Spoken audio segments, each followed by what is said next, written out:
Welcome back to automation with Python series. पिछली video में हमने काफी डिटेल से बात की थी कंडीशनल स्टेटमेंट्स के बारे में, जिसके अंदर हमने इफ एल्स को कवर किया था और उसका जो बेसिक कॉन्सेप्ट है वो आपको अब तक तैयार हो चुका होगा। दैट इफ के आगे जो कंडीशन है अगर वो ट्रू है तो इफ का ब्लॉक एग्जीक्यूट होता है, अदरवाइज एल्स का ब्लॉक जो है वो एग्जीक्यूट होता है।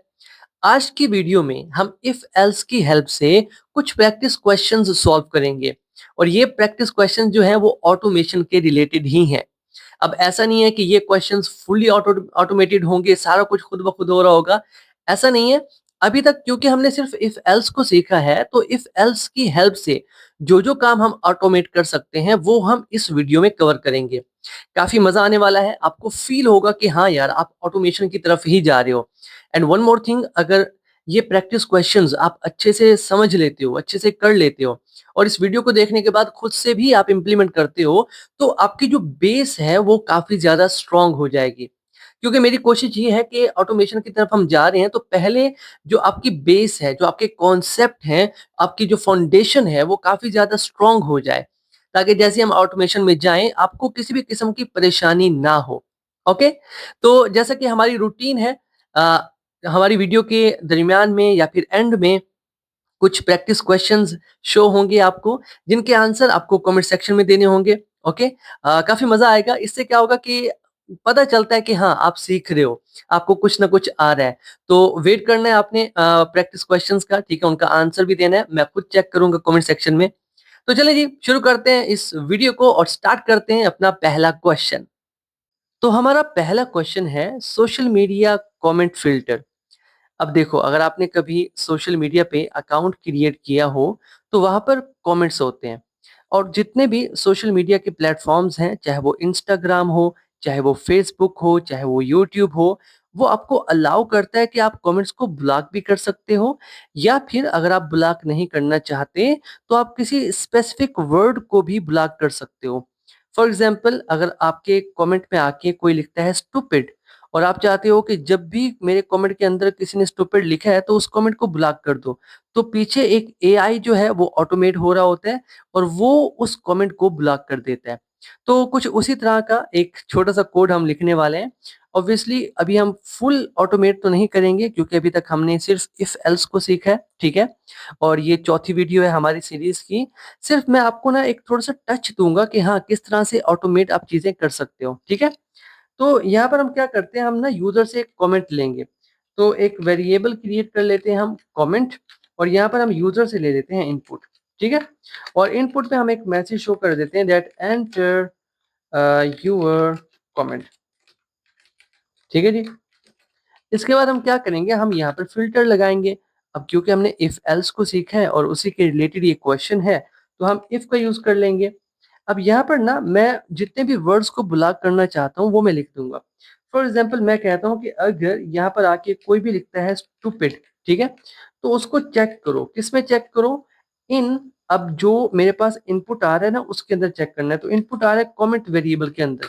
तो मैं क्या कह रहा हूँ, मैं कह रहा हूँ इफ स्टूपिड इन कमेंट, मतलब कमेंट के अंदर जो भी मेरे पास एक कमेंट आ रहा है उसके अंदर अगर कहीं पर स्टूपिड लिखा हुआ है, या फिर मैं और का यूज कर लेता हूँ, ये वही ऑपरेटर्स हैं जिनके बारे में हमने बात की थी, ठीक है। या फिर मैं एक और यहाँ पर यूज कर सकता हूँ। फॉर एग्जाम्पल मैं कहता हूँ अगर किसी ने लिखा है हेट, ठीक है, तो उसको भी ब्लॉक कर दो। कहाँ पर लिखा है मुझे बताना होगा कि कमेंट में जाके चेक करो। अगर कमेंट में कहीं पर हेट लिखा हुआ है तो उसे ब्लॉक कर दो। मैं एक बार फिर से और ऑपरेटर का यूज कर रहा हूँ, ठीक है।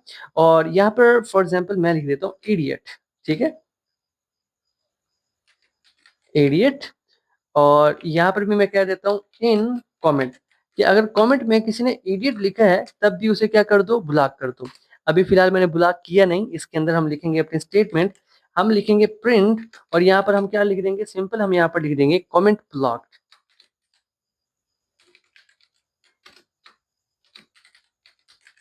चलें जी, ये कोड हमने लिख लिया। अब हमने क्या किया, हम ब्लॉक नहीं कर रहे, हम कोई पूरा सिस्टम नहीं बना रहे, सिर्फ प्रैक्टिस क्वेश्चन कर रहे हैं। आगे जाके ये सिस्टम हम पूरे डिजाइन करेंगे, नो डाउट।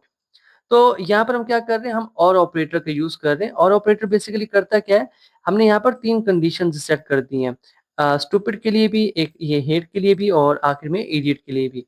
तो तीनों में से कोई भी कंडीशन अगर मैच हो जाती है तो ये इफ का जो कोड है ये वाला ये एग्जीक्यूट हो जाएगा। अदरवाइज हम आ जाएंगे एल्स के अंदर। तो हम यहाँ पर एल्स का कोड लिखते हैं, कॉलन लगाते हैं और यहाँ पर हम लिख देंगे कमेंट अप्रूव्ड कि हाँ अगर ऐसा कुछ नहीं है तो आप मैसेज शो कर दो दैट कमेंट अप्रूव्ड। चलें जी, अब एक काम करते हैं, एक बार ना इसको टेस्ट कर लेते हैं। तो यहाँ से इस एप्लीकेशन को रन करते हैं और थोड़ा-सा वेट करते हैं। हमारे पास आ रहा है एंटर योर कमेंट, तो मैं यहाँ पर लिखता हूँ दिस इज़ स्टूपिड। तो मैंने जैसे ही लिखा दिस इज़ स्टूपिड तो मेरे पास मैसेज शो हो रहा है कमेंट ब्लॉक, कि कमेंट को ब्लॉक कर दिया गया है, ठीक है? इसी तरह से अगर यहाँ पर मैं इडियट लिखता तब भी कमेंट को ब्लॉक कर दिया गया होता। तो एक बार फिर से रन करके दिखाता हूँ। इस बार ना हम एक अच्छा-सा कमेंट लिखते हैं, बल्कि अपने चैनल का नाम लिख लेते हैं हम और कोड एंटर करते हैं तो कमेंट जो है वो अप्रूव हो चुका है। तो इस तरह से जितने भी सोशल मीडिया प्लेटफ़ॉर्म्स हैं उनके पीछे कुछ ऐसा ही एआई का कोड लिखा होता है। मतलब ऐसा नहीं होता, ये तो एक सिंपल सा कोड है। मतलब जो आप कह सकते हो लॉजिक जो है वो बिल्कुल ऐसा ही होता है। ठीक है? चलें जी, ये तो था पहला क्वेश्चन। नेक्स्ट क्वेश्चन की तरफ चलते हैं और जो है ऑटो ये रहा हमारा ऑटो ईमेल रिस्पॉन्स। ठीक है?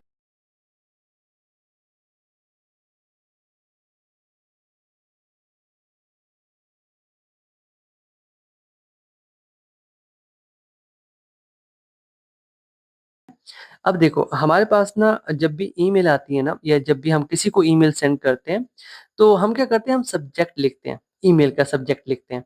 तो जितने भी एआई ऑटोमेशन है ना उसमें क्या होता है कि हम सब्जेक्ट को चेक करते हैं, ठीक है? अगर आप चेक कर रहे हो कि यार ये कोई स्पैम तो नहीं है, ठीक है? या फिर कोई फ्रॉड तो नहीं कर रहा, वो भी हम उसमें से चेक कर लेते हैं। लेकिन ये बात की बातें हैं जो कि इस सीरीज़ में हम आगे जाके कवर करेंगे। फिलहाल के लिए हमने क्या करना है, हमने यूज़र से लेना है सब्जेक्ट, ठीक है? सब्जेक्ट लेने के बाद हम क्या करेंगे, हम देखेंगे कि अगर उसके सब्जेक्ट में कहीं पर अर्जेंट लिखा हुआ है, तो हमने क्या करना होता है, अगर जैसे ही अर्जेंट हमें मिलता है, तो हम नोटिफ़िकेशन को इंस्टेंट सेंड कर देते हैं, मतलब फ़ौरन से सेंड कर देते हैं। अदरवाइज़ हम क्या करते हैं, अगर कहीं पर हमें अर्जेंट नहीं मिलता है, तो हम समझते हैं कि यार ये नॉर्मल सी ईमेल है, तो इसे क्यू में रख दो, मतलब पहले से जो ईमेल्स हैं, उनके साथ रख दो। पहले वो प्रोसेस होंगी जो पहले आई हैं, बाद में ये प्रोसेस होगी, ठीक है? तो इसमें हम क्या कर सकते हैं, सबसे पहले हम एक काम करते हैं, सब्जेक्ट नाम का एक वेरिएबल बना लेते हैं। सब्जेक्ट इनपुट ले लेते हैं हम यूज़र से और इसमें हम मैसेज शो कर सकते हैं एंटर द ईमेल सब्जेक्ट, ठीक है? Enter the email subject. Okay, ये हमने यूज़र से ले लिया। अब हमने क्या करना है, हमने इफ का यूज़ करना है। अब इसके अंदर मैं क्या चेक करना चाहता हूँ कि अगर मेरे पास अर्जेंट है, ठीक है? सो मैं यहाँ पर लिख देता हूँ कि अगर अर्जेंट है, मेरे इस सब्जेक्ट के अंदर कहीं पर इसको अर्जेंट मिल जाता है इन सब्जेक्ट, तो हमने क्या करना है, हमने यहाँ पर एक मैसेज शो कर देना है प्रिंट और मैसेज के अंदर हम क्या शो कर देंगे, सेंड एन इंस्टेंट नोटिफिकेशन। मैं यहाँ पर लिख देता हूँ सेंड एन इंस्टेंट नोटिफिकेशन, ठीक है? कि हाँ यार ये अर्जेंट है तो इसको अर्जेंट सेंड कर दो। अदरवाइज हम एल्स में आ जाते हैं, ठीक है? एल्स में हम आए और यहाँ पर हम क्या मैसेज शो करा सकते हैं, हम कह सकते हैं that add to normal queue. हाँ, ऐसा ठीक रहेगा। ठीक है? तो हम प्रिंट कर देते हैं और यहाँ पर लिख देते हैं ऐड टू नॉर्मल क्यू। ठीक है, इतना हो गया। लेकिन इसके अंदर ना एक एक एक प्रॉब्लम है। देखो, पहले ना मैं इसे रन करता हूँ, ठीक है? अब हमने कहा कि सब्जेक्ट के अंदर कहीं पर अर्जेंट है, तो फ़ौरन से नोटिफ़िकेशन सेंड कर दो। तो मैं यहाँ पर लिखता हूँ दिस इज़ अर्जेंट। एंटर किया तो मेरे पास आया ऐड टू नॉर्मल क्यू, ठीक है? जबकि मैंने अर्जेंट लिखा है, तो क्या होना चाहिए था? इंस्टेंट नोटिफ़िकेशन जाना चाहिए था। ऐसा इसलिए हो रहा है कि यहाँ पर मैंने यूज़ किया है स्मॉल यू का और यहाँ पर है कैपिटल यू, मतलब केस सेंसिटिव। तो इसको हम कैसे हैंडल कर सकते हैं? इसके लिए सिंपल यहाँ पर आके ना हम पाइथन का एक बिल्ट इन मेथड यूज़ कर सकते हैं जो कि है डॉट लोअर। तो हम डॉट लोअर पे आते हैं, ये रहा डॉट लोअर, पैरेंथेसिस लगाते हैं, दैट्स इट। ये क्या करेगा, जो भी हमारे पास सब्जेक्ट आएगा ईमेल का, ये इसे लोअर केस में कन्वर्ट कर देगा और उसके बाद क्या करेगा, मैच करेगा। तो एक बार ना इसको चेक करते हैं कि हाँ, अब ये ठीक काम करता है या नहीं। सो ये रहा हमारे पास सब्जेक्ट और मैं अब लिखता हूँ दिस इज़ अर्जेंट एंटर, तो यहाँ पर देखिए मैसेज शो हो रहा है, send an instant notification. Wow! काफ़ी मज़ा आ रहा है। ये छोटे-मोटे प्रोग्राम्स जब आप कर लोगे ना, तो इससे क्या होगा, आपके अंदर ना एक कॉन्फिडेंस पैदा हो जाएगा कि हाँ यार, अब कुछ ना कुछ तो हो रहा है, ठीक है? तो चलें, कॉन्फिडेंस पैदा हो ही रहा है, तो कुछ और प्रैक्टिस क्वेश्चन सॉल्व कर लेते हैं। तो यहाँ पर हम एक बनाते हैं ऑटो अटेंडेंस के लिए, ठीक है? ऑटो अटेंडेंस डॉट पाई, ठीक है?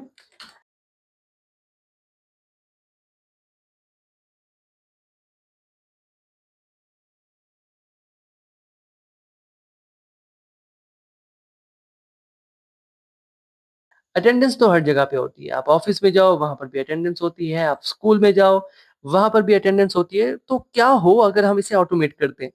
वैसे ये ऑटोमेट ही होती है। सिस्टम होता है पूरा का पूरा, और वो चेक कर लेते हैं कि हाँ, क्या हो रहा है और क्या नहीं हो रहा, कौन टाइम पे आ रहा है, कौन टाइम पे नहीं आ रहा।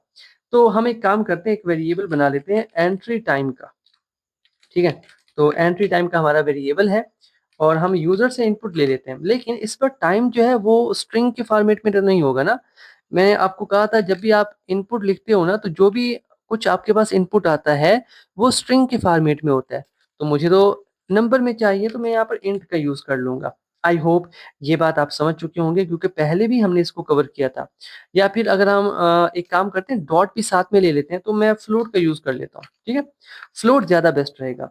इसके अंदर आके हम इनपुट ले लेते हैं, ठीक है? तो क्या होगा, इनपुट में जो कुछ लेंगे हम, वो पहले कन्वर्ट हो जाएगा फ्लोट में, फिर जाके एंट्री टाइम वेरिएबल में स्टोर हो जाएगा। ओके? तो यहाँ पर हम एक मैसेज भी शो कर देते हैं, एंटर एंट्री टाइम, ठीक है? और साथ में ना एक एक हिंट भी देते हैं ना उसको। फॉर एग्ज़ाम्पल मैं कहता हूँ कि यार 9.15 मिलाओ फॉर 9:15, मतलब अगर आप 9:15 लिखना चाहते हो, तो यार ऐसे मत लिखो, आप पॉइंट का यूज़ करके लिख लो, ठीक है? चलिए, इनपुट तो हमने यूज़र से ले लिया, अब दूसरा काम क्या आता है, कंडीशन लगाने का, तो हम इफ पे आ जाते हैं, ठीक है? तो यहाँ पर एंट्री टाइम जो है, मैं इसको सिलेक्ट करूँगा, और मैं चेक करूँगा अगर ये लेस देन इक्वल टू 9 है, ठीक है? 9.00 कर देता हूँ मैं, ठीक है? कि यार ठीक है, अगर 9 बजे आ रहा है तो ठीक है। तो यहाँ पर हम प्रिंट कर देते हैं, प्रिंट, और यहाँ पर मैसेज शो करेंगे ऑन टाइम। ज़्यादा कुछ लिखने की ज़रूरत नहीं है, जस्ट इतना काफ़ी है। और उसके बाद हम क्या करेंगे, हम एल्स के ब्लॉक में आ जाएँगे, ठीक है? ये एल्स का ब्लॉक, और इसके अंदर हम क्या कर देंगे, हम मैसेज शो कर देंगे लेट एंट्री डिटेक्टेड। तो हम प्रिंट का यूज़ कर लेते हैं, देन इसमें लिख देते हैं लेट एंट्री डिटेक्टेड। वाह! चलिए जी, एक बार चेक कर लेते हैं, सेव करते हैं और यहाँ से इसको रन करते हैं। अब यहाँ पर ना मैं टाइम मेंशन करता हूँ, for example 9 for example 20, enter करते हैं तो मेरे पास आ रहा है लेट एंट्री डिटेक्टेड। वाओ! बहुत अच्छे तरीके से काम कर रहा है। तो ये भी एक ऑटोमेशन का टास्क ही था। जैसा कि मैंने पहले कहा, अभी हम बेसिक पे हैं, ठीक है? परेशान नहीं होना, आहिस्ता-आहिस्ता करके हम आगे की तरफ मूव करेंगे। चलिए जी, एक काम करते हैं, एक और भी सिनेरियो देख लेते हैं, ठीक है? तो हम बना लेते हैं स्मार्ट लाइट ऑटोमेशन। सो SMART, स्मार्ट लाइट ऑटोमेशन, ठीक है? डॉट पाई, कि हाँ, हमारे पास स्मार्ट लाइट कैसे होती है, मैं आपको समझाता हूँ। अ अगर आप देखें तो रोड्स के ऊपर ना कुछ लाइट्स होती हैं, जो कि ऑटोमैटिकली ऑन हो जाती हैं, ठीक है? डिफरेंट किस्म की होती हैं, बट हम उनकी बात कर रहे हैं जो सिर्फ़ रात के वक़्त ऑन होती हैं और फिर दिन के वक़्त ऑटोमैटिकली बंद हो जाती हैं।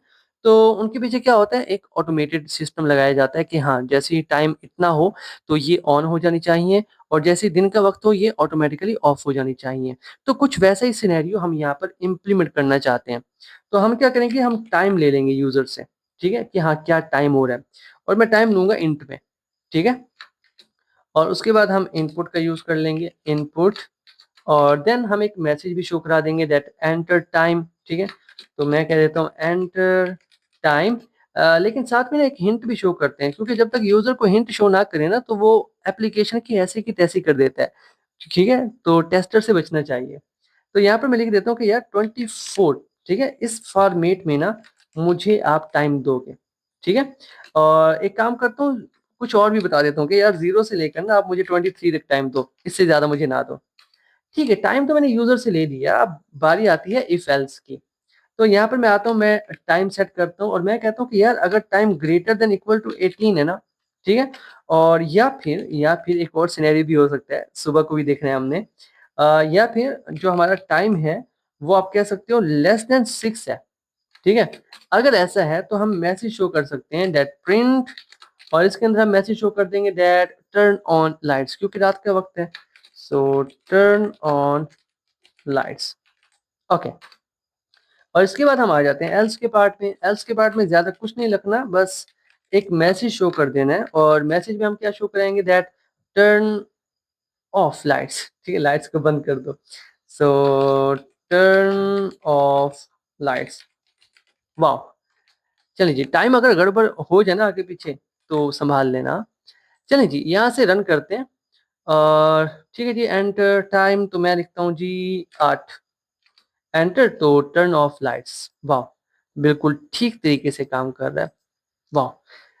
ठीक है जी, ये तो हो गया ऑटोमेशन के रिलेटेड, और भी काफ़ी सारी एग्ज़ाम्पल्स बन सकती हैं यार इसके अंदर, ठीक है? यहाँ पर मैं आपको एक हिंट देता चलूँ, आप एक काम कर सकते हो, जैसे बैटरी हेल्थ चेकर बना सकते हो कि यार जैसी बैटरी की जो हेल्थ है ना, वो 20% से कम होती है तो आप मैसेज शो कर दो that low battery, connect to charger, ठीक है? या फिर उसके अंदर एक और कंडीशन भी लगा सकते हो आप दैट अगर बैटरी जो है वो लेस देन 80 हो या इक्वल टू 80 हो तो कह दो कि यार बैटरी जो है वो बैटरी का जो लेवल है वो नॉर्मल है। और एक आखिर में एक और एल्स लगा सकते हो कि यार अगर 80 से अबव है तो आप कह सकते हो, नहीं 80 से अबव नहीं, एक काम करते हैं हम 100 पे कह सकते हैं या 80 पे भी कह सकते हैं, नो डाउट कि अगर 80 से ज़्यादा है तो आप कह सकते हो बैटरी जो है वो अच्छी कंडीशन में है, ठीक है? You can unplug the charger. तो इस तरह से काफ़ी सारी ऑटोमेशन के टास्क हो सकते हैं जो कि आप बना सकते हो, ठीक है? मैं नहीं कहता कि आप एक फुली ऑटोमेटेड सिस्टम बना दो, लेकिन छोटे-छोटे ये जो काम हैं ये आपको करने पड़ेंगे ताकि आप जब तक ऑटोमेशन तक पहुँचो, तब तक आपको ऑटोमेशन की एबीसी आ जानी चाहिए, ठीक है? तो आई होप इस वीडियो से आपने काफ़ी कुछ सीखा होगा। कमेंट सेक्शन में ज़रूर बताइएगा, और ये जो आखिर में मैंने आपको बताया ना कि बैटरी हेल्थ चेकर बनाओ, तो वो बनाइएगा, ठीक है? मुझे बताइएगा कमेंट सेक्शन में कि आपने बनाया है या नहीं बनाया। तो अभी के लिए इतना ही, मिलते हैं आपसे नेक्स्ट वीडियो में, तब तक के लिए keep connected and keep coding. Thank you.